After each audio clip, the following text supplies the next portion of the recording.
अब देखो next question. मानव जाति में लिंग निर्धारण किस विधि द्वारा होता है?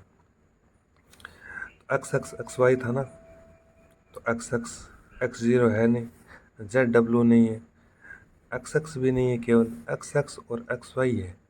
तो मानव में लिंग निर्धारण एक्स एक्स और एक्स वाई द्वारा। अब ये क्या है? ये एक्स एक्स तो सिंगल होता है नहीं, ये तो फीमेल का है। दोनों होते हैं, मेल और फीमेल भाग लेते हैं, तो मैं फीमेल और मेल, ये तो वैसे ही बाहर हो गया। एक्स जीरो और जेड डब्ल्यू, ये जेड जेड और जेड डब्ल्यू होता है, पक्षियों में होता है ये लिंग निर्धारण। और ये एक्स जीरो वाला तिलचट्टा, मतलब जिसको कॉकरोच बोलते हैं, उनमें होता है, टिड्डे में होता है, उनमें इसके द्वारा होता है लिंग निर्धारण। नॉलेज के लिए बता रहा हूँ, मनुष्य का ही पूछेंगे आपसे, तो ये है एक्स एक्स और एक्स वाई। फिर देखो नेक्स्ट क्वेश्चन है, सबसे पहले प्रयोगशाला में जीन का संश्लेषण किस वैज्ञानिक, पीछे बताया था कि जीन का संश्लेषण हरगोविंद खुराना ने किया था। Watson, Mendel, Khorana, Johnson. Khorana, Hargobind Khorana ने जीन का संश्लेषण किया था। नाम किसने दिया था जीन का? जॉनसन ने। मेंडल तो आनुवांशिकी का जनक बोलते हैं, और वाटसन है, इसने डीएनए का मॉडल दिया था। फिर देखो क्वेश्चन नंबर 30, जे से गुणसूत्र है। अब जब गुणसूत्र कोशिकाओं में अलग अलग होते हैं तो आकृति चेंज करते हैं, तो इसमें जे से पूछा है। एक्रोसेंट्रिक, टिलोसेंट्रिक, सब मेटासेंट्रिक और मेटासेंट्रिक। अब जब आकृति चेंज करते हैं तो देखो, ये मैंने बता रखा, हालांकि इसमें प्रश्न में नहीं था ये संरचनाएं। जब ये बीच, बिल्कुल बीच में होता है ना सेंट्रोमियर, मतलब बीच में एक गड्ढा होता है गुणसूत्र में, जिसको सेंट्रोमियर बोलते हैं। जब ये बीच में होता है तो देखो वी शेप बन रहा है, तो वी शेप गुणसूत्र जब सेंट्रोमियर बीच में हो, और बी से थोड़ा नीचे की साइड में हो तो देखो एल बन रहा है, एल शेप। और ज़्यादा नीचे एकदम टिप से थोड़ा सा ऊपर, उसको बोलते हैं आई शेप। तो देखो वी शेप बनता है तो मेटा सेंट्रिक बोलते हैं, मेटा मतलब मध्य में। आपसे पूछे वी शेप गुणसूत्र कब बनता है, तो मेटा सेंट्रिक में बनता है, इसमें मेटा सेंट्रिक आ जाएगा। यदि वी शेप पूछते तो सब मेटा सेंट्रिक, मतलब मेटा से थोड़ा नीचे, सब मेटा सेंट्रिक में कैसा बनता है? एल। टीलो मतलब लास्ट से थोड़ा सा कम, तो टीलो सेंट्रिक में बनता है आई जैसा। यदि टीलो सेंट्रिक पूछे तो आई, या ऐसे पूछे आई शेप गुणसूत्र कब बनता है, तो टीलो सेंट्रिक में। और इसने पूछा जे शेप, तो जे शेप बनता है एक्रोसेंट्रिक में। अब लास्ट इधर मैंने कुछ बताया भी है, ये भी प्रश्न पूछ लेते हैं।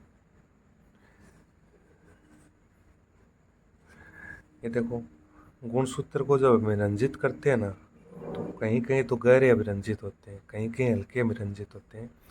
तो जो हल्के अभिरंजित होते हैं उसको तो बोलते हैं हेटेरोक्रोमेटिन, और जो गहरे अभिरंजित गुणसूत्र के गहरे अभिरंजित भाग यूक्रोमेटिन। तो गैर अभिरंजित भाग तो यूक्रोमेटिन बोलते हैं, और हल्के अभिरंजित भाग को क्या बोलते हैं? हेटेरोक्रोमेटिन। ये थोड़ा ध्यान रखना, एग्जाम में पूछ ले तो। फिर देखो, डाउन सिंड्रोम रिक्तस्थान की एकाधिक सूत्रता के कारण होता है। मतलब डाउन सिंड्रोम कब होता है? मनुष्य में नॉर्मल 46 गुणसूत्र होते हैं, कभी कभी किसी कारण से विभाजन सही नहीं होने से गुणसूत्र एक आधे बढ़ भी जाते हैं और एक आधे कम भी हो जाते हैं। तो कभी कभी गुणसूत्र बढ़ जाता है, एकाधी मतलब एक का अधिक सूत्रता, मतलब बढ़ना। तो डाउन सिंड्रोम गुणसूत्र 21 होता है, 21वां गुणसूत्र होता है, 46 गुणसूत्र होते हैं, क्रम होता है उनका, उसमें से जो 21वां गुणसूत्र होता है वो बढ़ जाता है, उसको क्या बोलते हैं? Down syndrome. 21वां गुणसूत्र कौन सा होता है? काय गुणसूत्र। मैंने कहा था 46 में से 44, या जोड़े में बोले तो 22 जोड़े काय गुणसूत्र होते हैं, एक जोड़ा लिंग गुणसूत्र होता है एक्स वाई वाला। तो 21वीं बात 21वें गुणसूत्र की होती है, तो ये काय गुणसूत्र होता है। 11, 14, 1 तो 21वें गुणसूत्र की अधिकता से डाउन सिंड्रोम हो जाता है। इसमें मतलब मेंटली रूप से वो स्थिर नहीं होता बच्चा, थोड़ा पागल जैसा कुछ, उसमें कुछ विकृतियाँ होती है। गुणसूत्र ऊपर नीचे होने से विकृतियाँ आ जाती है बच्चों में। बुद्धि सी इतने बुद्धिमती नहीं होते वो। अब देखो नेक्स्ट क्वेश्चन, वर्णांता के जीन पर स्थित होते हैं। वर्णांता एक रोग है, उसमें व्यक्ति है ना लाल और हरे रंग की पहचान नहीं कर सकता, जिसको कलर ब्लाइंडनेस बोलते हैं इसको, वर्णांता को। इसमें रंगों की पहचान नहीं होती, एक जन्मजात या आनुवंशिक रोग है ये कह रहा है ये किस जीन पर स्थित होते हैं, मतलब किस जीन में कुछ इफेक्ट होने से ये वर्णांता के जीन वर्णांता रोग हो जाता है। तो वर्णांता के जीन X गुणसूत्र पर होते हैं, ध्यान रखना, और इसी के द्वारा ही पीढ़ियों में स्थानांतरित होते हैं। वाई जो मनुष्य में वाई गुणसूत्र होते हैं ना, उस पर नहीं होते। एलिंग गुणसूत्र तो काई गुणसूत्र को बोलते हैं, जो कि 22 जोड़े होते हैं, और डीएनए और आरएनए अलग चीज़ है। तो वर्णांता के जीन किस पर होते हैं, X गुणसूत्र पर होते हैं। एक हीमोफीलिया भी पूछते हैं। हीमोफीलिया भी एक रोग होता है, उसमें चोट लगने पर रुधिर का थक्का नहीं जमता, वो भी जन्मजात होते हैं, आनुवंशिक होते हैं, वो भी X गुणसूत्र पर होते हैं, ध्यान रखना। यदि ऐसा पूछ ले हीमोफीलिया के जीन किस पर स्थित होते हैं, वो भी X पर होते हैं। वर्णांता के जीन किस पर होते हैं, X गुणसूत्र पर होते हैं।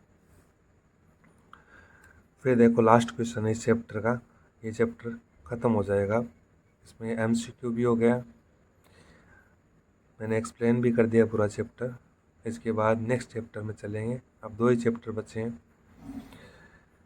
लास्ट का क्वेश्चन है, विज्ञान की वह शाखा जो मानव जाति के सुधारों से संबंधित है। तो मानव जाति से सुधारों से संबंधित जो भी विज्ञान की शाखा है पूछे आपसे, तो वो बोलते हैं यूजेनिक्स। पीछे नाम बताया था मैंने, यूजेनिक्स बोलते हैं। जेनेटिक्स तो आनुवंशिक बोलते हैं, मानव विज्ञान अलग चीज़ है। सूक्ष्म जैविकी सूक्ष्म जीवों का अध्ययन होता है। तो विज्ञान की वह शाखा जो मानव जाति के सुधारों से संबंधित होती है, वह मेंडल के नियमों पर आधारित है, क्या बोलते हैं, यूजेनिक्स। ये चैप्टर यहाँ ख़त्म हो गया है।